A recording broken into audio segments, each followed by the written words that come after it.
Welcome students. This video about 8th standard history unit 3 rural life and society part 1. In this video we are going to see about the land revenue policy under the British. In that, permanent settlement, Rayatwari system and Mahalwari system. Introduction. In the pre-colonial period, Indian economy was predominantly an agrarian economy. Agriculture was then the primary occupation of the people, and even industries like textiles, sugar, oil, etc. were dependent on it. The British government in India did not adopt a pro-Indian agriculture and land revenue policy. British government introduced three major land revenue and territorial systems in India, namely the permanent settlement, the Mahalwari system and the Rayatwari system. The economic exploitation of the peasants led to the revolt in future. Colony ஆதிக்கத்துக்கு முன்னாடி இந்திய பொருளாதாரமானது வேளாண்மையை அடிப்படையாக கொண்ட பொருளாதாரமாக இருந்துச்சு. இந்த காலத்தில் வேளாண்மை அதாவது விவசாயம் மக்களோட முதல்நிலை தொழிலாக இருந்துச்சு. நெசவு தொழில், சர்க்கரை தொழில், எண்ணெய் தொழில், இன்னும் பிற தொழில்கள் இந்த விவசாயத்தை சார்ந்துதான் நடந்துச்சு. ஆங்கில அரசு இந்தியாவோட பழமையான விவசாய முறையையும் நில வருவாய் கொள்கையையும் ஏத்துக்கல. நிலையான நில வருவாய் திட்டம், மகள்வாரி திட்டம், ரயத்துவாரி திட்டம், இந்த மூன்று பெரிய நில வருவாய் மற்றும் நில உரிமை திட்டத்தை ஆங்கில அரசு இந்தியாவில் அறிமுகப்படுத்துச்சு. இந்த திட்டத்தின் மூலம் விவசாயிகளுக்கு எதிராக பொருளாதார சுரண்டல் முறை பிற்காலத்தில் அவங்கள ஆங்கிலேயருக்கு எதிராக புரட்சியில் ஈடுபட வச்சுச்சு. Permanent settlement. When Robert Clive obtained the Diwani of Bengal, Bihar and Orissa in 1765, there used to be an annual settlement of land revenue. Warren Hastings changed it from annual to quinquennial, 5-yearly, and back to annual again. During the time of Cornwallis, a 10-year decennial settlement was introduced in 1793 and it was non-permanent settlement. அடுத்தது நம்ம பார்க்க போறது ஆங்கிலேயர்களின் ஆட்சியின் கீழ் நிலவருவாய் கொள்கை. நிலையான நிலவரி திட்டம் 1765 Robert Clive அப்படின்றவர் வங்காளம், பீகார், ஒரிசா இந்த பகுதிகளில் வரி வசூலிக்கிற முறையை பெற்றதுக்கு அப்புறமா ஓராண்டு நிலவருவாய் திட்டத்தை நடைமுறைப்படுத்தினார். அதுக்கப்புறமா வாரன் ஹேஸ்டிங்ஸ் தலைமை ஆளுநராக பதவியேற்றதுக்கு அப்புறமா ஓராண்டு நிலவருவாய் திட்டத்தை 5 ஆண்டு நிலவருவாய் திட்டமாக மாற்றி மறுபடியும் ஓராண்டு திட்டமாக மாற்றினார். ஆனால் லார்ட் காரன்வாலிஸ் தலைமை ஆளுநரான பிறகு இந்த திட்டத்தை 10 ஆண்டு நிலவருவாய் திட்டமா 1793 மாத்தினாரு. இந்த திட்டம் தான் நிலையான நிலவருவாய் திட்டம் அப்படின்னு அழைக்கப்படுது. Permanent settlement were made in Bengal, Bihar, Orissa, Varanasi division of UP and northern Karnataka, which roughly covered 90% of the total area of British India. It was known by different names like Zamindari, Zagindari, Malguzari, Bisvedari. இந்த திட்டம் வங்காளம், பீகார், ஒரிசா, உத்தரப்பிரதேசத்தில் வாரணாசி, அப்புறம் வடக்கு கர்நாடகம் இந்த பகுதிகளில் கொண்டு வரப்பட்டுச்சு. நிலவருவாய் திட்டம் ஆங்கில இந்தியாவின் மொத்த நிலப்பரப்புல 19% நிலப்பரப்புல நடைமுறைப்படுத்தப்பட்டிருந்த இந்த திட்டம் ஜமீன்தாரி, ஜாகிர்தாரி, மல்குஜாரி மற்றும் பிஸ்வேதாரி எனும் பல பெயர்களால அழைக்கப்பட்டுச்சு. Salient features of the permanent settlement. The zamindars were recognized as the owner of land as long as they paid their revenue to the East India Company regularly. The zamindars acted as the agent of the government for the collection of revenue from the cultivators. The amount of revenue that the zamindars had to pay to the company was firmly fixed and would not be raised under any circumstances. They gave 10/11 of the revenue collected by them from the cultivator to the government. The zamindars could grant pata written agreements to the ryots. The ryots became tenants since they were considered the tillers of the soil. All judicial powers were taken away from the zamindars. நிலையான நிலவரி திட்டத்தோட சிறப்பு கூறுகளை இப்ப பார்க்க போறோம். ஆங்கில கிழக்கிந்திய கம்பெனிக்கு முறையா வரி செலுத்துற வரைக்கும் ஜமீன்தார்கள் அப்படின்னு சொல்லப்படுறவங்க நில உடைமையாளர்களாக அங்கீகரிக்கப்பட்டாங்க.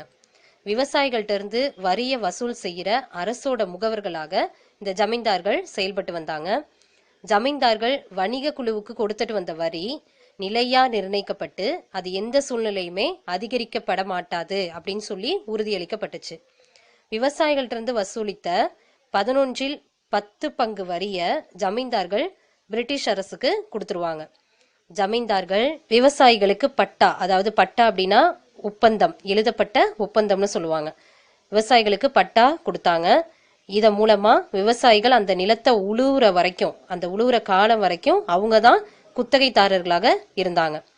எல்லா நீதித்துறை அதிகாரங்களும் ஜமீன்தார்கள்ட்ட இருந்து திரும்ப பெறப்பட்டது. Merits. Under this system, many of the waste lands and forests became cultivable lands. The zamindars became the owner of the land. The zamindars were made free from the responsibility of providing justice. The zamindars remained faithful to the British government. This system secured a fixed and stable income for the British government. நிலையான நிலவரி திட்டத்தோட நிறைகள். தரிசு நிலம், காடு இது ரெண்டுமே விவசாய நிலங்களாக மாற்றப்பட்டுச்சு. ஜமீன்தார்கள் நிலத்தோட உரிமையாளர்களா ஆனாங்க. நீதி வழங்குற பொறுப்புல இருந்து ஜமீன்தார்கள் விடுவிக்கப்பட்டாங்க. ஜமீன்தார்கள் இந்த பிரிட்டிஷ் அரசுக்கு நம்பிக்கைக்குரியவங்களா மாறினாங்க. பிரிட்டிஷ் அரசுக்கு நிலையான வருவாய கிடைப்பதை உறுதி செய்தது. Demerits. The British government had no direct contact with the cultivators. The rights of the cultivators were ignored and they were left at the mercy of the zamindars. The peasants were almost treated as serfs. This system was made the zamindars lethargic and luxurious. Many conflicts between the zamindars and the peasants arose in rural Bengal. குறைகள். ஆங்கிலேய அரசு விவசாயிகளோட நேரடியான தொடர்பு வச்சுக்கல. விவசாயிகளோட உரிமைகள் மறுக்கப்பட்டதோட ஜமீன்தார்கள் அந்த பொறுப்புல இருந்து விடப்பட்டாங்க. விவசாயிகள் எப்பொழுதுமே அடிமைகளாக தான் நடத்தப்பட்டாங்க. இந்த திட்டத்தினால ஜமீன்தார்கள் சோம்பேறிகளாகவும் ஆடம்பரத்துல ரொம்ப பிரியமானவங்களாகவும் ஆயிட்டாங்க. வங்காளத்தோட பல கிராமங்கள்ல இந்த ஜமீன்தாரங்களுக்கும் விவசாயிகளுக்கும் நிறைய சண்டைகள் ஏற்பட்டுச்சு. Rayatwari system. Rayatwari system was introduced by Thomas Munro and Captain Reed in 1820. A major area of introduction of Rayatwari system included Madras, Bombay, part of Assam and Coorg province of British India. By Rayatwari system, the rights of ownership was handed over to the peasants. British government collected taxes directly from the peasants. Initially, one-half of the estimated produce was fixed as rent. This assessment was reduced to 1/3 of the produce by Thomas Munro. The revenue was based on the basis of the soil and the nature of the crop. The rents would be periodically revised, generally after 20 to 30 years. The position of the cultivators became more secure.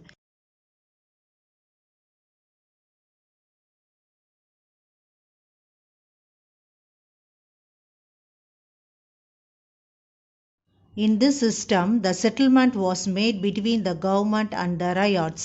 In fact, the government later claimed that the land revenue was rent and not a tax. Ryotwari முறை.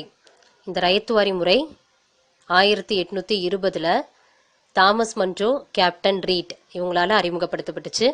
இந்த ரயத்துவாரி முறை மெட்ராஸ், பாம்பே, அசாம், கூர்க் இந்த மாகாணங்களில் கொண்டு வரப்பட்டுச்சு. இந்த ரயத்துவாரி முறை மூலமா நிலத்தோட உரிமை ஃபுல்லா விவசாயிகள்கிட்ட ஒப்படைக்கப்பட்டுச்சு. விவசாயிகள் தான் நிலத்தோட உரிமையாளர்களா ஆனாங்க. பிரிட்டிஷ் அரசு நேரடியா விவசாயிகள்ட்ட இருந்து வரி வசூலை பெற ஆரம்பிச்சிச்சு. தொடக்கத்துல இந்த நில வருவாயில விளைச்சல்ல பாதி அப்படின்னு நிர்ணயிக்கப்பட்டுச்சு. ஆனா தாமஸ் மன்றோ அப்படின்றவரு இதை 1/3 பங்காக குறைச்சாரு. இந்த முறையில நில வருவாய் எப்படி நிர்ணயிச்சாங்கன்னா மண் அப்புறம் அந்த பயிரோட தன்மையோட அடிப்படையில தீர்மானிக்கப்பட்டுச்சு. பொதுவா 20 அல்லது 30 ஆண்டுகளுக்கு ஒரு முறை நிலத்தின் மீதான குத்தகை மாற்றி அமைக்கப்பட்டுச்சு. இந்த திட்டத்துல விவசாயிகளோட நிலைமை ரொம்பவே பாதுகாப்பானதாகவும் இருந்துச்சு. உண்மையில அரசு விவசாயிகள்ட்ட இருந்து நில வருவாய வரியா இல்லாம குத்தகையாகவே பெற ஆரம்பிச்சாங்க. Salient features of the Rayatwari system. The revenue settlement was done directly with the ryots. Measurement of field and an estimate of produce was calculated. Government fixed the demand at 45% to 55% of the produce. Ryotwari முறையோட சிறப்பு கூறுகள். வருவாய் ஒப்பந்தம் நேரடியாக விவசாயிகளோட செய்து கொள்ளப்பட்டுச்சு. நில அளவு விளைச்சலோட மதிப்பீடு கணக்கிடப்பட்டுச்சு. அரசு விளைச்சல்ல 45% 50% வரை வரியா நிர்ணயம் செஞ்சுச்சு. Efforts of the Rayatwari settlement. In most areas, the land revenue fixed was excessive. The ryots were hardly felt with bare maintenance even in the best of seasons. Under this system, the government exploited the farmers instead of zamindars. Ryotwari முறையால் ஏற்பட்ட விளைவுகள். பெரும்பாலான பகுதிகளில் நில வருவாய் ரொம்ப அதிகமாக நிர்ணயிக்கப்பட்டுச்சு. பருவ காலங்களில் கூட விவசாயிகளால் இந்த வரியை செலுத்தப்பட முடியாமல் ரொம்பவே கஷ்டப்பட்டாங்க. அரசு ஜமீன்தாருக்கு பதிலாக விவசாயிகளை ரொம்பவே துன்புறுத்த ஆரம்பிச்சாங்க. Mahalwari system, a brainchild of Holt Mackenzie, was modified version of the zamindar settlement introduced in the Ganga Valley, the northwest province, part of the central India and Punjab in 1822. The Lord William Bentinck was to suggest radical changes in the Mahalwari system by the guidance of Robert Martins Bird in 1833. Assessment of revenue was to be made on the basis of the produce of a mahal or village.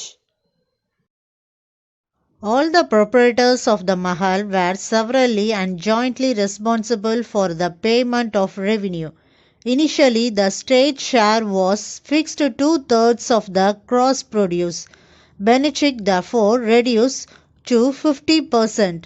The village as a whole, through its headman or lamender, was required to pay the revenue. This system was first adopted in Agra and Adab and later extended to other parts of the United Provinces. The burden of all this heavy taxation finally fell on the cultivators. இந்த மகள்வாரி முறை hold Mackenzie அப்படின்றவரோட சிந்தனையில் வந்த ஒரு முறை. அதாவது ஜமீன்தாரி முறையோட மாற்றியமைக்கப்பட்ட ஒரு வடிவம். கங்கை சமவெளி, வடமேற்கு மாகாணங்கள், மத்திய இந்தியாவோட சில பகுதிகள், அப்புறம் பஞ்சாப், இந்த பகுதிகளில் 1822 இந்த முறை அறிமுகப்படுத்தப்பட்டுச்சு. ராபர்ட் மெர்தின்ஸ்பர்ட் என்பவரோட வழிகாட்டுதல்ல 1833 வில்லியம் பெண்டிங் பிரபு இந்த முறையில சில மாற்றங்களை கொண்டு வந்தாரு. மகள் அல்லது கிராம விளைச்சலோட அடிப்படையில இந்த முறையில வருவாய் மதிப்பீடு செய்யப்பட்டுச்சு. மகள் பகுதியோட அனைத்து உரிமையாளர்களுமே நில வருவாய் செலுத்துறதுக்கு கூட்டு பொறுப்புடையவர்களா இருந்தாங்க. தொடக்கத்துல மொத்த விளைச்சல்ல 3/2 பங்கு நில வருவாய் அரசுக்கு கொடுக்கப்பட்டுச்சு. அப்புறமா வில்லியம் பெண்டிங் பிரபு மொத்த விளைச்சல்ல நில வருவாய் 50% இருக்கட்டும் அப்படின்னு சொல்லி குறைச்சாரு. இந்த முறையில நில வருவாய கிராமம் ஃபுல்லா வசூல் செஞ்சு அரசுக்கு கொடுக்கறதுக்காக ஒரு கிராம தலைவர், அதாவது லாம்பர்டார் அப்படின்ற ஒருத்தர் நியமிச்சாங்க. இந்த முறை முதலா எங்க அறிமுகப்படுத்தப்பட்டுச்சுன்னா ஆக்ரா, அயோத்தி, அப்புறமா ஐக்கிய மாகாணங்களோட பிற பகுதிகளுக்கும் அறிமுகப்படுத்தப்பட்டுச்சு. இந்த திட்டத்திலையும் அதிகமான வரி சுமை எல்லா விவசாயிகளுக்குமே ரொம்ப கஷ்டத்தை தந்துச்சு. Salient features of the Mahalwari settlement. The lamender acted as intermediaries between the government and the villagers. It was a village-wise assessment. One person could hold a number of villages. The village community was the owner of the village common land. The village had belonged to the village community. இந்த மகள்வாரி முறையோட சிறப்பு கூறுகள் என்னென்ன அப்படின்னா, கிராம தலைவர் அரசுக்கும் கிராம மக்களுக்கும் இடையே இடைத்தரகர் போல செயல்பட்டார். இந்த திட்டம் கிராம வாரியான மதிப்பீடாக இருந்துச்சு.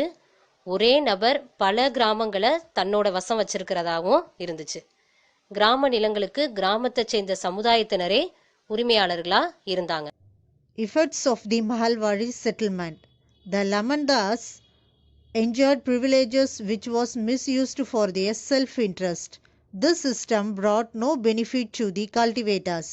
It was a modified version of the zamindari system and benefited the upper class in villages. இந்த மகள்வாரி முறையால என்னென்ன விளைவுகள் ஏற்பட்டுச்சு அப்படின்னா, கிராம தலைவர் சலுகைகளை தம்மோட சொந்த விருப்பத்துக்கு ஏற்ற மாதிரி தவறா பயன்படுத்த ஆரம்பிச்சாரு. இந்த முறையானது விவசாயிகளுக்கு ரொம்ப லாபகரமானதாக இல்லை. இந்த முறையில ஜமீன்தாரி முறையின் திருத்தி அமைக்கப்பட்ட வடிவமா இருந்தாலும் இது கிராமத்தோட உயர் வகுப்பினருக்கு மட்டும்தான் லாபகரமாக இருந்துச்சு. Impact of the British land revenue system on the cultivators. A common features of all the settlements was the assessment and the maximized income from land.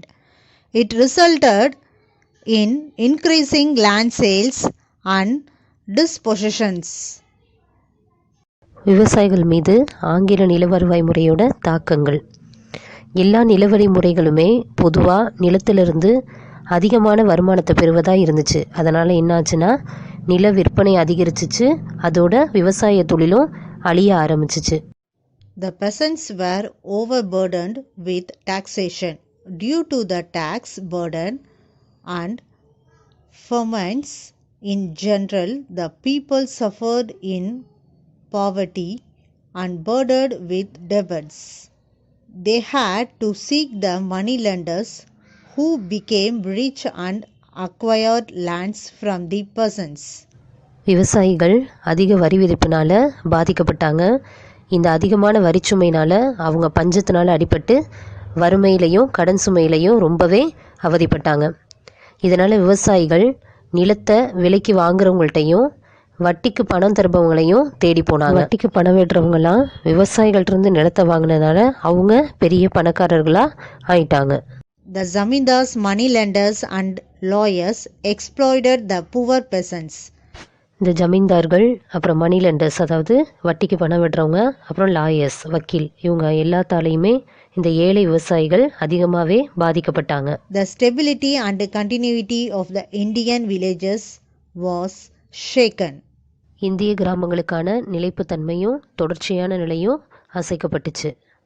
Cottage industries disappeared on account of the import of British goods and the peasants had nothing to supplement their income. பிரிட்டிஷ்காரவங்க import பண்ண பொருட்களால் இந்தியாவில் சில குடிசை தொழில்கள் எல்லாமே மறைய ஆரம்பிச்சிச்சு. விவசாயிகள் வேறு வருமானம் இல்லாமல் ரொம்பவே அவதிப்பட்டாங்க. The whole body of custom was replaced by new apparatus of law, courts, fees, lawyers and formal procedures. பழமையான பழக்க வழக்கங்கள் மாற்றப்பட்டு புதிய சட்டமைப்பு, நீதிமன்ற நடைமுறைகள் இது எல்லாமே வழக்கத்திற்கு வர ஆரம்பிச்சிச்சு. The British policy proved advantageous only to the government of a privileged section of the society at the cost of the cultivators who were the rightful owners of their land and claimants of the larger share of the produce. நிலத்தோட உண்மையான உரிமையாளர்களாகவும் உற்பத்தியோட பங்குதாரர்களாகவும் இருந்த இந்த விவசாயிகளோட உழைப்பின் பலனானது ஆங்கிலேயரோட கொள்கையால் ஒரு குறிப்பிட்ட சமுதாயத்துக்கு மட்டுமே நன்மை கிடைப்பதாக இருந்துச்சு. Okay children, part 1 is over. So far we learned the land revenue policy under the British, type of land revenue. In next video we will see about peasants' revolts. Thank you children.